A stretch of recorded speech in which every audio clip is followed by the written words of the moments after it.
구원은 율법으로 지키는 것이 아니요 은혜로 이루신 것을 믿음으로 얻는 것이다. 이 사도 바울의 이 율법과 은혜의 관계에 대한 말씀이 계속 이어지고 있습니다. 그런데 이제 그 비유를 아브라함의 정실인 사라, 그리고 사라의 몸종인 하갈을 비유하여 또 그의 자녀들인 이스마엘과 이삭을 비유로 하여 율법과 복음과의 관계를 설명해 주고 있습니다. 함께 22절과 23절 말씀을 읽겠습니다. 시작. 기록된 바 아브라함에게 두 아들이 있으니 하나는 여종에게서 하나는 자유 있는 여자에게서 낳았다 하였으며 여종에게서는 육체를 따라 낳았고 자유 있는 여자에게서는 약속으로 말미암았느니라. 아멘. 자, 아브라함에게 두 아들이 있어요. 종인 하갈을 통해서 난 이스마엘과 정실인 사라를 통해서 낳은 이삭이 있습니다. 그런데 이 이스마엘과 이삭의 차이점, 그 모습은 마치 율법과 은혜가 다르다고 하는 그 내용과 흡사하다 하는 것입니다. 함께 생각해 보기를 원하는데요. 하갈은 사라의 몸종으로서 실제적으로 아브라함과 어떤 직접적인 연관이 없어요. 그런데 사라가 아이를 갖지 못하니 이 아브라함과 이 사라 사이에 비집고 들어온 존재, 그가 바로 하갈이죠. 비록 아브라함은 하갈과 관계를 맺었지만 영원히 함께할 인생 동반자는 아니었습니다. 이 모습은 마치 율법과 같으니 오늘 말씀을 통해 주시는 것이 시내산에서 이스라엘 백성들에게 주어진 율법의 모습과 흡사하다. 율법이 주어졌으니 그 율법은 본래 구원을 이루는 동반자가 아니었다라고 하는 것이에요. 율법의 역할은 정말 우리는 구원이 필요한 존재구나라는 것을 깨달아 알게 하고, 그렇기 때문에 율법을 지킴으로 인하여 구원을 받는다 여긴 자들이 있었으나 끊임없이 반복해서 했던 일이 무슨 일이었어요? 날마다 성전에서 제사를 지었습니다. 짐승의 피를 제단에 뿌리고 나의 죄를 용서하여 주옵소서, 용서하여 주옵소서. 끊임없이 반복되는 그와 같은 제사가 병행되었던 것이에요. 반면에 이 사라의 경우 달랐습니다.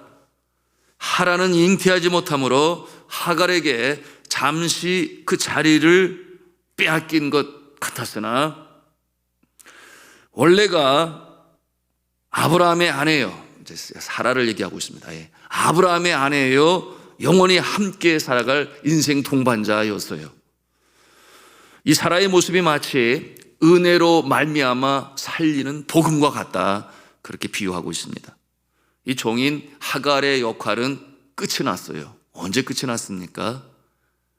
사라가 자녀를 가질 때 하갈의 역할은 끝이 났습니다. 이게 무슨 말씀인가 하면 곧 율법은 일시적이다. 그러나 이 은혜로 주어진 복음은 영원한 것이다. 율법은 임시방편이요, 은혜로 말미암아 주어진 이 구원, 복음은 영원히 그 효과를 이룬다, 그런 뜻을 가지고 있는 것입니다. 이 비유가 계속돼요. 하갈의 아들 이스마엘과 사라의 아들 이삭의 신분의 차이점으로 그렇게 율법과 복음을 비유하고 있습니다. 이 하갈은 종이고 종의 아들로 태어난 이스마엘도 마찬가지 존재였어요. 그런가 하면 이 이삭은 정실인 사라의 아들로 태어났으니 그 모습이 자유함을 입은 왕자의 모습 아니었겠습니까? 여러분, 우리 성도가 그렇다고 하는 것입니다. 성도가 율법과의 관계를 맺으면 율법의 종이 된다.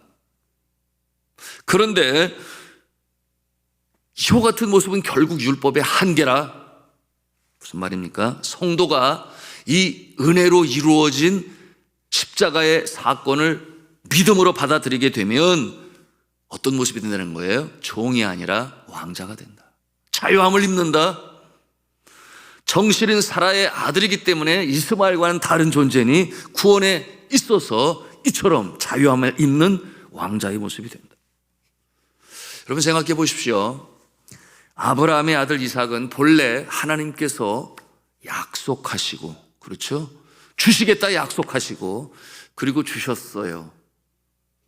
이 이삭을 주실 때에 약속의 근거에 따라 은혜로 주셨습니다.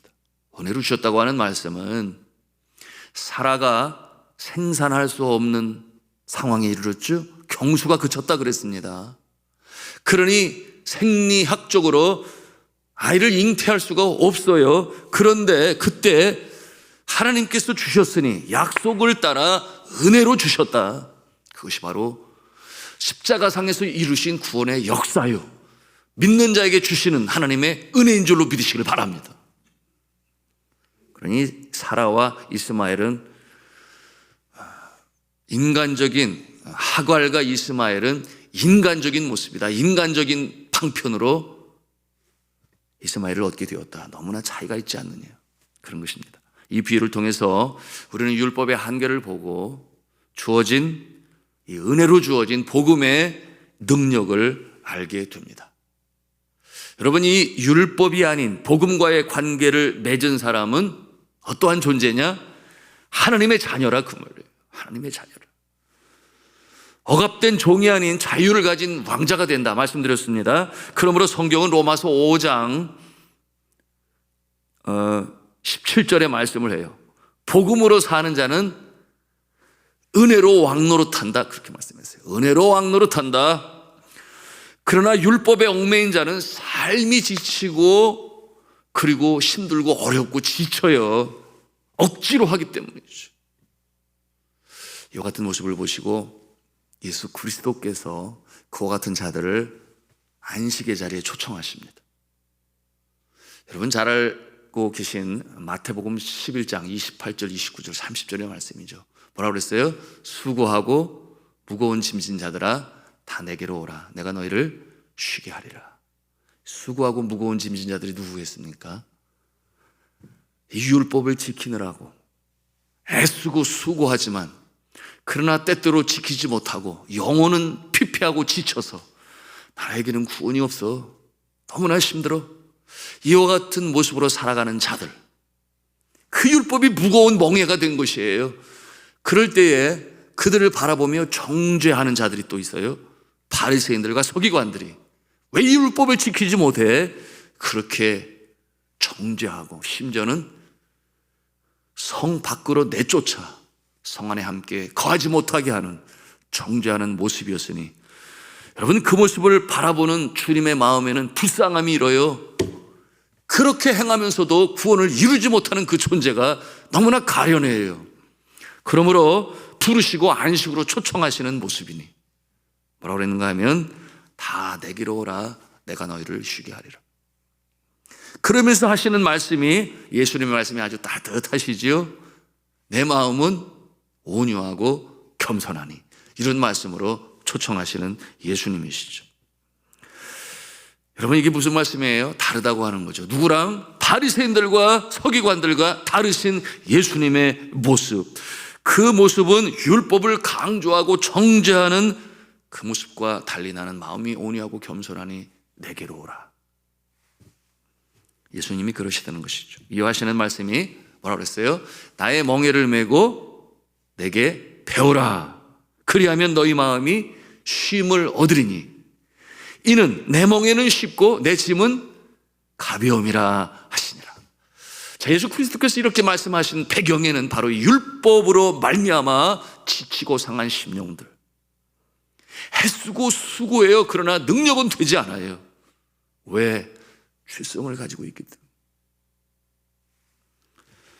이렇게 예수 그리스도께서는 초청하시는데 나의 멍에를 메고 내게 배우라 이렇게 말씀하시니, 아, 예수님도 멍에가 있으셨나 봐. 그런데 그 멍에를 또 우리 보고 메라고 그러시네. 이렇게 우리가 이 말씀을 묵상할 때 얼마든지 생각할 수 있어요. 그런데 이 예수님이 메시는 멍에는 쉽고 가볍다 하시니, 그러니 내 곁에 와서 내게 배우라 그렇게 말씀하시는데, 여러분 예수님께서 메시는 멍에는 가볍다, 그리고 내 곁에 와서 함께 멍에를 메고 배우면 너희가 오히려 쉼을 얻을 것이다. 안식하게 될 것이다. 참 안식을 기쁨으로 얻게 될 것이다. 여러분, 이런 멍에 메고 싶어요? 안 메고 싶어요? 메고 싶어요. 저 같아도 10번이라도 더 메고 싶어요. 왜? 멜수록 또 기쁨과 안식이 임하게 되니 당연히 메고 싶죠. 그런데 조건이 뭐예요? 내게 와서 내 멍에를 메고 내게 배우라. 여러분, 그렇다면 예수 그리스도께서 메시는 이 멍에는 도대체 무엇일까요? 어떤 멍에일까요? 어떤 멍에요 짐이기에 우리에게 부르시고 매라고 하시면서 참 안식과 기쁨을 누릴 것이다. 여러분, 이것이 오늘 말씀의 메시지 주제가 되겠습니다. 이 멍에는 곧 무엇을 말씀하시는가? 하나님의 일을 말하는 것이에요. 하나님의 사역이라고도 말할 수 있겠습니다. 예수님께서 메신 것이죠. 이 땅에 살아가시는 동안에 예수께서 행하신 일들, 예수 그리스도께서 행하신 모든 일들이 참 우리에게 감동이 되고 은혜가 되지만 그가 하신 일은 크게 세 가지로 나눠볼 수 있으니, 첫째, 천국 복음을 전하셨어요. 두 번째는 천국 시민이 어떻게 살아가야 되는지를 가르치셨고 친히 본으로 보이셨어요. 그리고 세 번째는 병든 자, 귀신 들린 자, 그런가 하면은 방황하는 자, 유리하는 자, 가난한 자, 그 영혼이 피폐하고 지친 자, 예수 그리스도께서 사랑으로 섬기시고 도우셨습니다.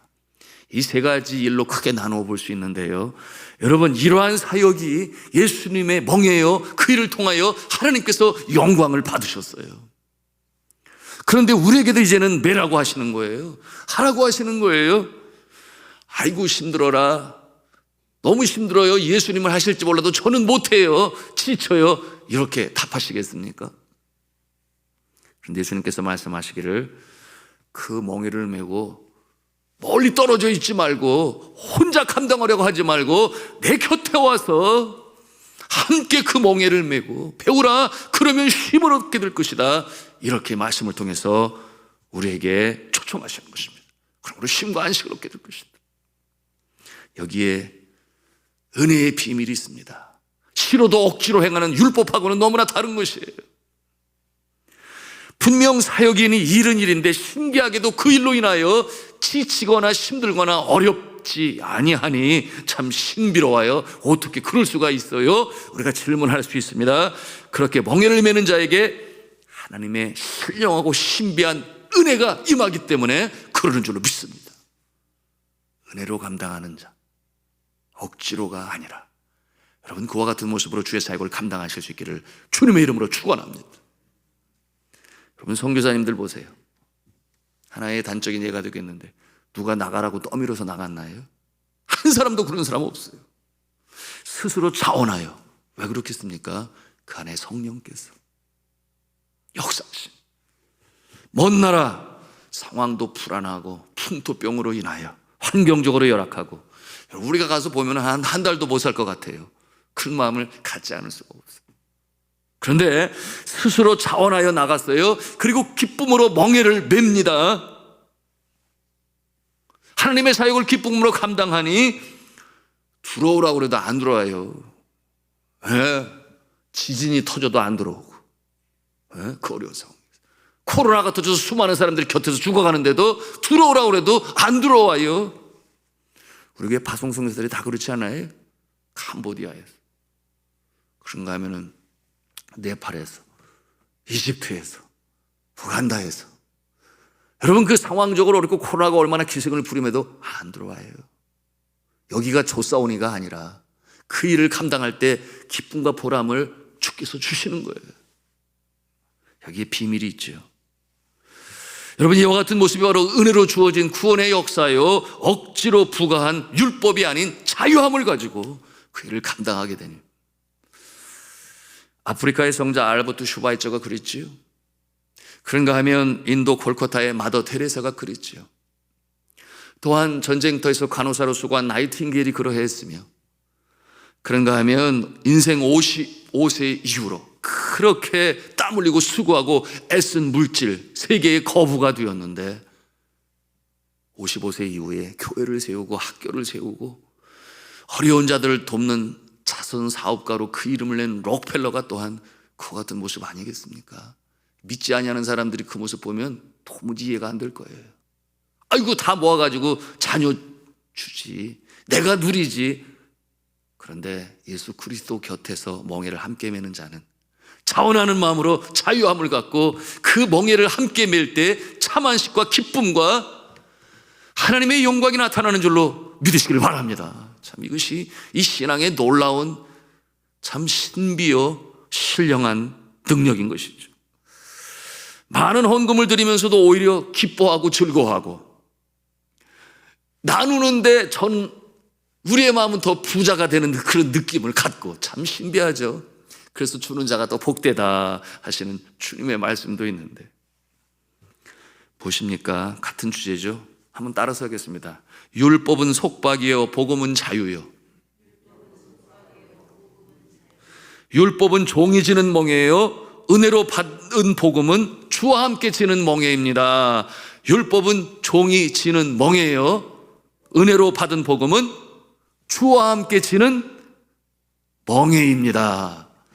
믿으시면 아멘 하시기 바랍니다. 이것이 오늘 주시는 말씀의 내용인데요, 오늘 말씀의 결론 부분도 그런 것을, 그 내용을 강조하고 있습니다. 우리 성경 본문 5장 1절 말씀 함께 읽고 말씀을 마칩니다. 5장 1절 말씀입니다. 시작. 그리스도께서 우리를 자유롭게 하려고 자유를 주셨으니 그러므로 굳건하게 서서 다시는 종의 멍에를 매지 말라. 아멘. 종의 멍에가 아니라 예수님의 멍에를 매시기 바랍니다.